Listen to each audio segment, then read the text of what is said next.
Okay, welcome to another week of Ramban ala Parsha. This is a special week. It's a special week because it's amazing Rambans and it's an amazing Parsha, although that's probably true of everyone, of every Parsha. Obviously, we're still davening and learning B'schos and Le'ilu Nishmas, those who have fallen, those who have been taken captive, and those who are about to fight. Also, on a personal level, my daughter just gave birth a few hours ago, so we had a grandson. And, even in times of tragedy, HaKadosh Baruch Hu smiles on us, and may this be the first sign of his return to our lives, and not just a great thing for my family, but a great thing for Am Yisrael going forward in a time of smachot, God willing, in the future.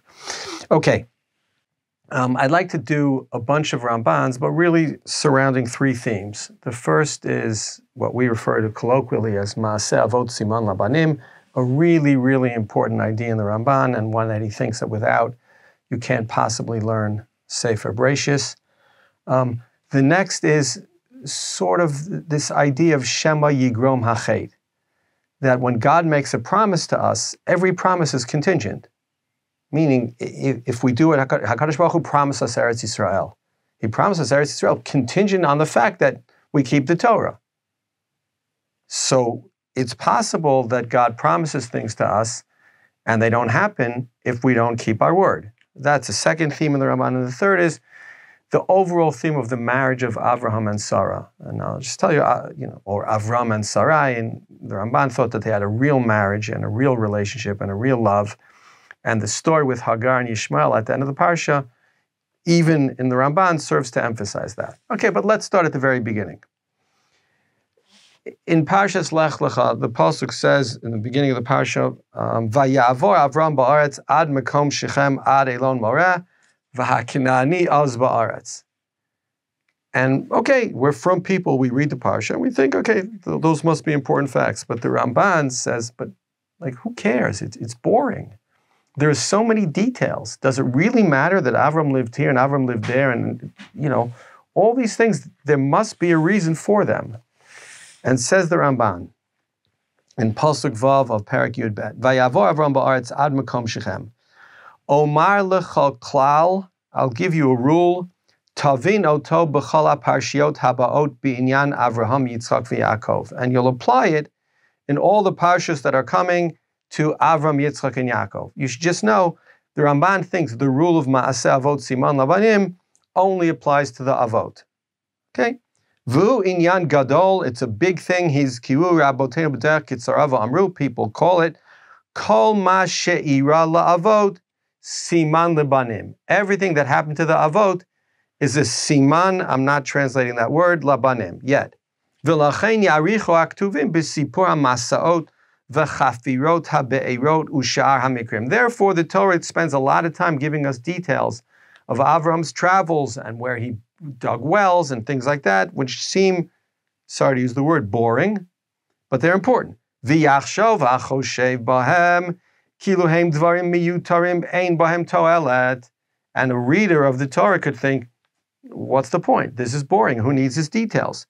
V'kulam ba'im lilamed al ha'atid. Says Ramban, no. Every one of them comes to teach you about the future. Ki ka'asher yavo ha'mikre la'navi mishloshet ha'avot. Because when something happens to one of the avot, yitbonein mimenu hadavar hanigzar lavo lizaro.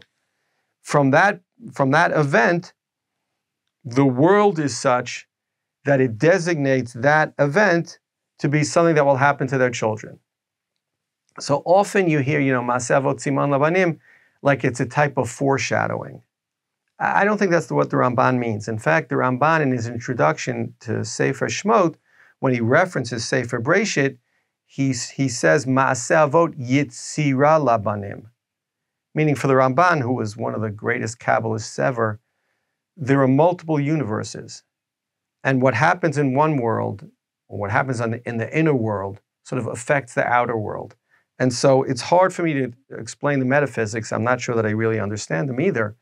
But the idea is, when Avraham Avinu does something in the world changes so that that thing is more likely or is just likely to happen to his children. It's hard to explain why, but the Ramban believes it deeply, and he's going to try to explain it to you. And he says, a related point. He says, Vida, ki kol gzeirat irin, all decrees on high, ka'asher teitzei mikach gzeira el po'al dimyon, when they change from something in potential to something in actual, tihiyeh ha'gzeira mitkayemet al kol panim. Right, when I mentioned at the beginning of this year that there are gzeirot of HaKadosh Baruch Hu that don't come true because we don't keep our part of the bargain, that's talking generally. But says the Ramban, it's possible to turn a potential gzeira into something actual by taking a symbolic act. V'lachein, ya'asu ha'neviim ma'aseh b'nevuot, k'ma'amar Yirmiyahu shetziva levaruch v'ayakir chalotcha likrot divrei ha'sefer hazeh tiksha elav even v'hishlachto el toch prat v'amra kacha tishka bavel. Right? The Ramban says, Nevi'im often, God makes a promise to them, and they take a symbolic action. And the symbolic action sort of turns the promise of God from something in potential to something in actual. Not really in actual. So Yirmiyah tells the scribe to write down the story of Bavel, that eventually Bavel will fail. And then he tells him, take the book, you just wrote it down, and tie a rack to it and throw it into Nahar Prat. And just like your book will sink, so will Bavel sink. It's a symbolic action that basically concretizes God's promise. Similarly, V'chein inyan Elisha ba'anicho zaro ala keshet. Elisha goes to Yoash and says, God says that Aram will be destroyed. Now shoot this arrow. Vayomer Elisha, Yaro Vayor. Vayomer chetz tishua l'Hashem v'chetz tishua ba'aram. Okay, great. Just like this fake arrow that you just shot lands in wherever it lands, so too Aram will be shot through. V'ne'amar sham, vayitzof alav isha Elokim vayomer lahakot chamesh o sheish pamim, az hikita et Aram ad kalei, va'ata shalosh pamim takeh et Aram, lefikach hechzik HaKadosh Baruch Hu et Avraham ba'aretz v'asalo dim. Okay, so he says, the situation with Elisha, he told him to shoot arrows, but the king only shot 3 arrows. And Elisha gets angry at him because he said, had you shot 6 arrows, God would have destroyed Aram completely. But since you only shot 3, so Aram will be slowed down, will be hurt, but it won't be the end of them. Again, Elisha takes really, really seriously the symbolic nature of the action and wants you to do it in a way, again, you're talking about the future. It's hundreds of years in the future, but it doesn't matter, okay? So the Ramban has 2 ideas which are related. One is ma'aseh avot siman labanim, seriously, not foreshadowing. When the avos do something, the world becomes such that it's overwhelmingly likely, or even a certainty, it's hard to tell in the Ramban, that thing will happen to their children. One of the ways you can make a gzeira v'HaKadosh Baruch Hu, a potential gzeira, into an actual one, is by taking symbolic action right now, which sort of locks in that gzeira. And therefore, says the Ramban, ulefikach, hechazik HaKadosh Baruch Hu et Avraham ba'aretz, God put Avram in Eretz Canaan, va'asalo dimyonot b'chol ha'atid le'asot bizaro, v'havein zeh. And he says, and God made symbolic actions. When Avraham traveled from place to place, he was in ki'ilu conquering those places. We're going to go to Mitzrayim, we're going to leave Eretz, and it doesn't really matter historically. No, on some level, Avram's actions, when he dug a well, when he built a home, vayikra b'shem Hashem, when he built a mizbeach, those things were determining the future. And the Ramban takes it seriously. Okay, now he's going to try to explain what these things really mean. And the example that stands out the most is Pasuk Yud. Pasuk Yud on its face looks like part of the regular story. Right? What does Pasuk Yud say? Vayhira av ba'aretz, vayered Avram Mitzrayim alagur sham ki chaved hara av ba'aretz. The Torah says there was a famine, and Avram had to go down to Mitzrayim because of the famine. Right? The Torah doesn't really tell you if it's a good idea or a bad idea, if God was testing Avram or not. Right? The Torah doesn't really emphasize the tests. But says the Ramban, Vayhira av ba'aretz, Hine, Avraham yarad le Mitzrayim mipnei hara'av lagur sham, Lahachayot nafsho bimei habatzoret. So the first thing is there was a famine, and Avraham had to go down to Mitzrayim in order to support himself and his family. V'hamitzrim ashku oto, and the Egyptians were cruel and mean to him. Chinam, for no reason. Lakachat et ishto, they took Sarah. V'hakadosh baruch hu nakam nikmatam b'nigaim gidolim, and God took his revenge on them with great nigaim, or what we might call later on, with great makot. V'hotzio misham b'mikneh b'kesef u'v'azahav. And when Avraham left, when God redeemed him from Egypt, he left with great wealth. V'gam tziva alav Paro anashim l'shalcham, and he didn't leave by himself. Paro sent people to accompany him. If you didn't get it, says the Ramban, v'ramaz elav, it's a hint to the future. What's the future? Ki banav yerdu Mitzrayim mimpnei hara'av lagur sham ba'aretz. Yaakov Avinu in the future is going to take his family because of a famine to live in Egypt. V'hamitzrim yiru lahem, and the Egyptians will be mean to us. V'yikchu mehem hanashim kasher amar v'chol habat techayun. Just an open parens, a side point. The Ramban thinks that when the Mitzrim said, Kol habeina yilod hayor tashlichu v'chol habat techayun, the plan was to take the Jewish women, which they did. And so says the Ramban, just like Paro took Sarah, the Egyptians took the Jewish women.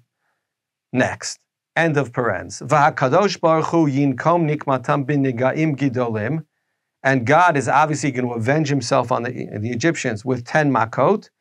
Ad sheyotziem b'kesef u'v'azahav v'tzon u'v'akar mikneh kaved ma'od. Until we leave with great wealth. Vayinatzlu at Mitzrayim, that's exactly what happened. V'hecheziku b'hem l'shalcham min haaretz. Not only did we leave, they accompanied us. They sent us out. They were desperate for us to leave. During Makas Bechoros, the Egyptians were dying. Says the Ramban as a kind of summary. Lo nafal davar mikol me'ora ha'av shelo yihiyeh bibanim. Every single thing that happened to Avram Avinu happened to his children, happened to us. Ma'aseh avot yitzira libanim. I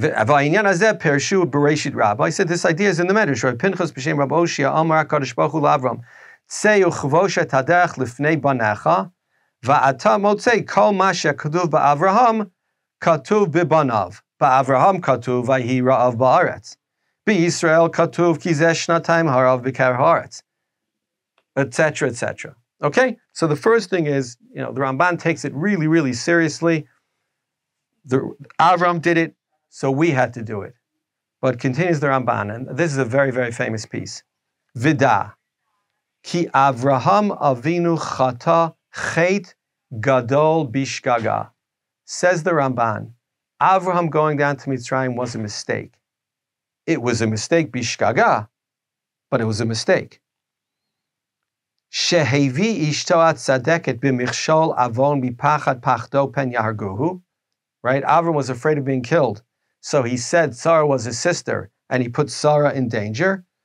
V'hayalo livtoach b'Hashem sheyatzilo tov ve'et ishto ve'et kol hashelo.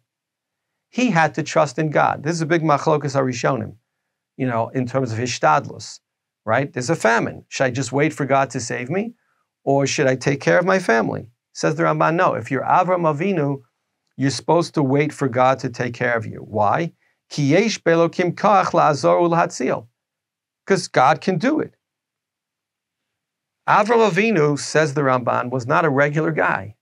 God would have saved him, and it was a mistake for him to go down to Mitzrayim, and it was a sin for him to put Sarah in danger. Gam yitziato min haaretz, just leaving Eretz Yisrael. Shenitztaveh aleh b'tchila mipnei hara'av avon asher chata. Leaving Israel was also a sin. Ki ha'elokim b'ra'av yiftenu mimavet. Okay, because God will redeem us from all of our from death. V'ala ma'aseh zeh nigzar al zaro hagalut be'eretz Yisrael biyad Paro. And the Ramban says a shocking thing. Because of this sin, we had to suffer in Egypt later on. Yaakov's children, the whole Golus Mitzrayim, says the Ramban, was the result of this sin. Now, does he mean it literally? It's hard to know, right? Brit ben Abitarim, Yodoa Teda ki ger yezarcha be'eretz lo lahem, right? HaKadosh Baruch Hu made that promise to us. And that's part of who we are. It's a little hard to know. But what's clear to know is the Ramban takes a position vis-a-vis the Avot. And he doesn't do it all the time, and it's probably a little bit blown out of proportion. But when the question is, what do we learn from the Avot? What are the stories of the Avot? So the Ramban is saying, the Avot were human beings. They weren't malachim. It's true, Avram Avinu was so much better and so much greater than me, than maybe than any of us. But he was still a human being, and he could still sin. It was b'shogeg, but he could make a mistake. And when we read stories in Sefer Breshit, for the Ramban, people in Sefer Breshit are in 3D. They're not in 2D. It's not just, black and white, tzaddik and rasha. Tzaddikim, the greatest tzaddikim, Avram Avinu, can make mistakes. And the greatest Rishaim can also do something good. It's much more nuanced. In Rashi, and I don't say this as a criticism, in Rashi, it's 2D. Tzaddik, rasha, good, bad. But in the Ramban, it's much more subtle.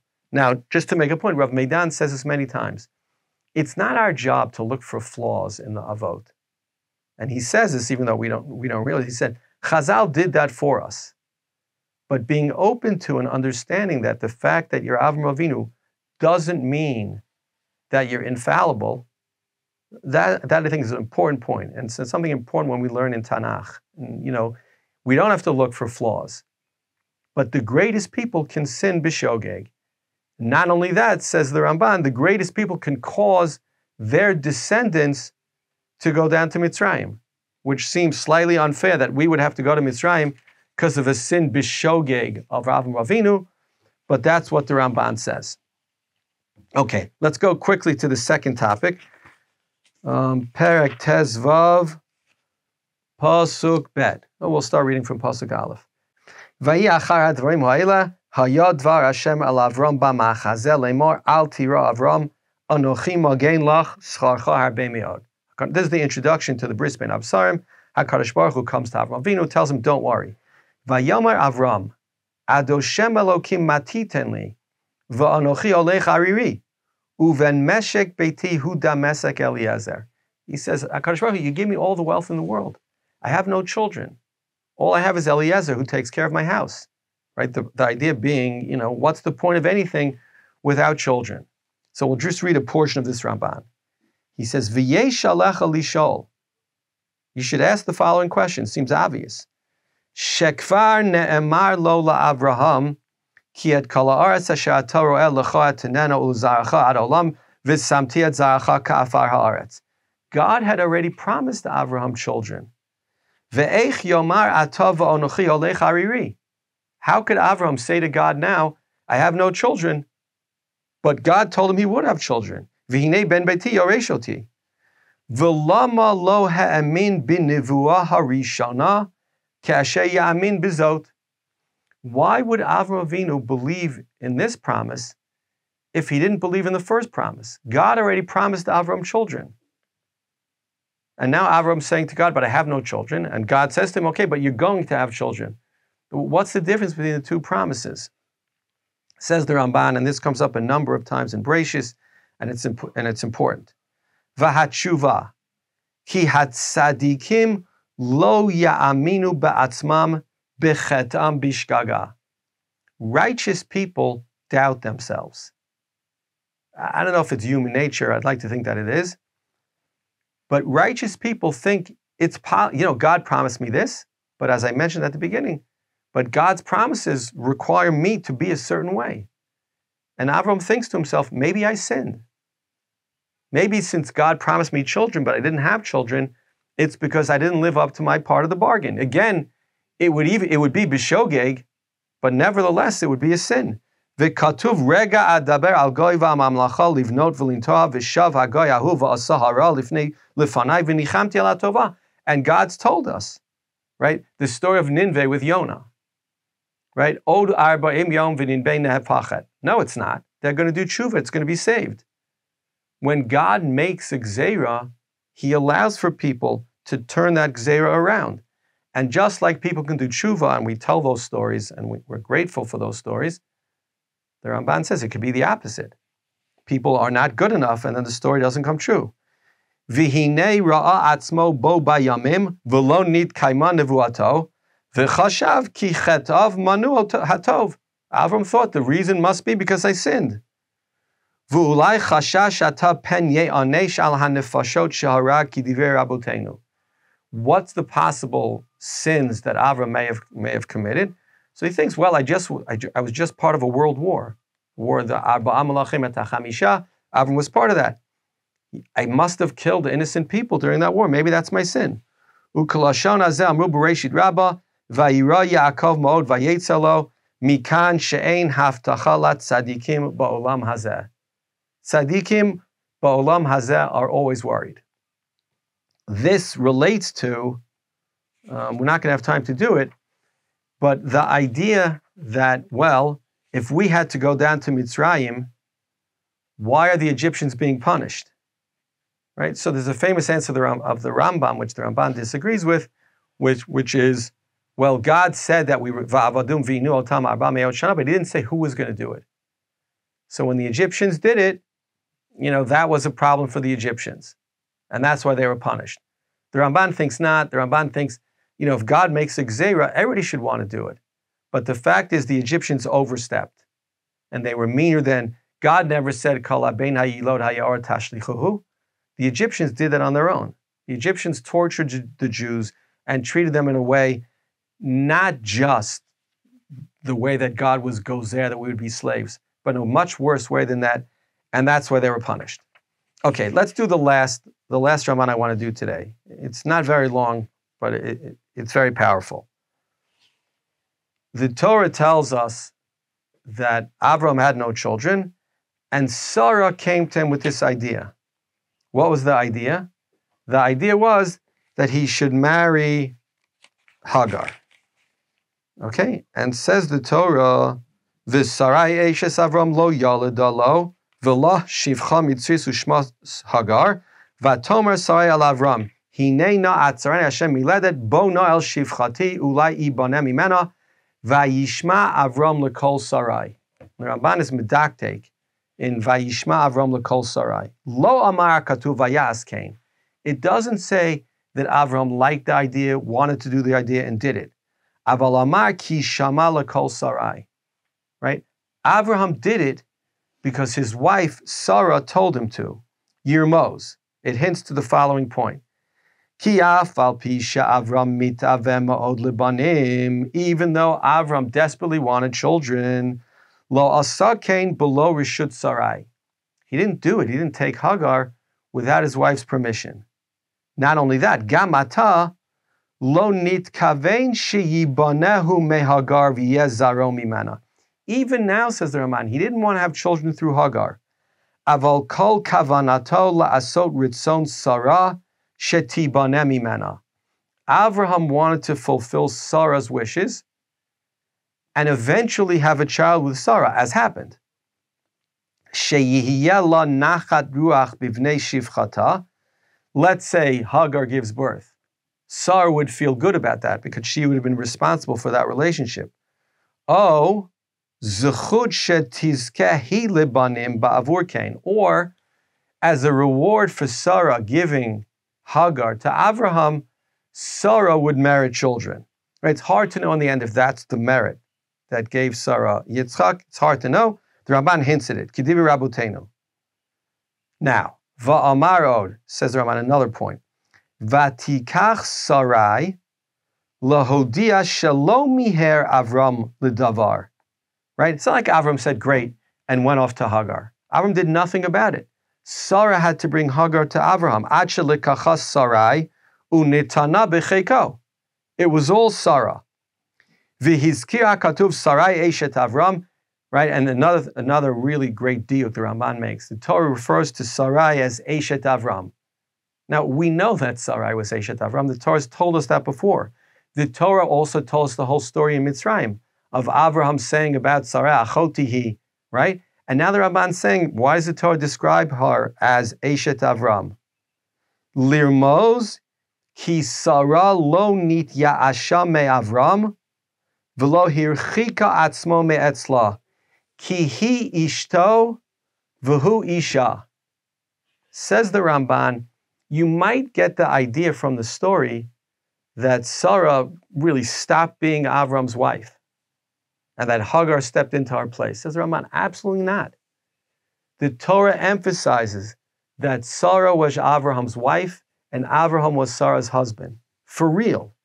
And the sense between the lines you get in the Ramban is that they had a relationship and they shared a life and they worked together, right? The Medrash says, Avraham megayer ha'anashim v'Sarah megayeret ha'anashim.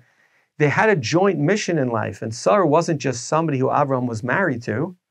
Sarah was his wife, which of course makes us go back to the story of Mitzrayim, where the Ramban says that Avraham sinned bishgaga when he told Paro that Sarah was his sister. We'd have to re-examine that, because you might think that Avraham was acting disrespectfully to Sarah because they really didn't have a relationship. She was just the person he married.